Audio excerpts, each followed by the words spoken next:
Alrighty, let's go ahead and look at question 9 here. We want to find the value of k so that the function is continuous.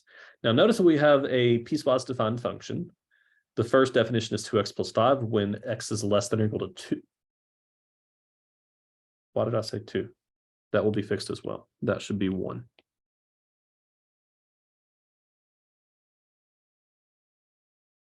There we go. When x is less than or equal to 1, fantastic. And then x squared minus 3x plus k when x is greater than 1. Wonderful. So what we want to do here is we want to go ahead and find k so that this is continuous everywhere. Now, because this is a polynomial and this is a polynomial, well, it's continuous everywhere except for possibly at these endpoints here. So we need to look at one basically. So the limit must exist here. So to do that, we want to look at the limit as x approaches 1 from the left of that function. Now to the left, we're in this region, which means that we're going to be looking at 2x plus 5 for our function value. So to the left of 1, the function value is 2x plus 5. And then in this region, we can go ahead and just plug in 1. So 2 times 1 is 2 plus 5 is 7. So that equals 7. Now for the limit as x approaches 1 from the right of f of x. Notice that we're to the right of f of x, which means we're in this region, which means that the function value is x squared minus 3x plus k. So this is equal to the limit as x approaches 1 from the right of x squared minus 3x plus k. Now, if I plug in 1 for these, 1 squared is 1, negative 3 times 1 is negative 3.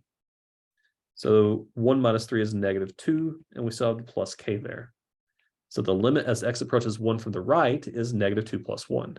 Now, in order for the overall limit as x approaches 1 to exist, the limit from the left must equal the limit from the right.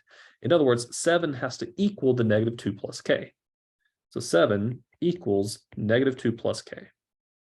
And oh, look, to solve for k, we just add the 2. So it means that k equals 9. Now, notice that we already now know what k has to be.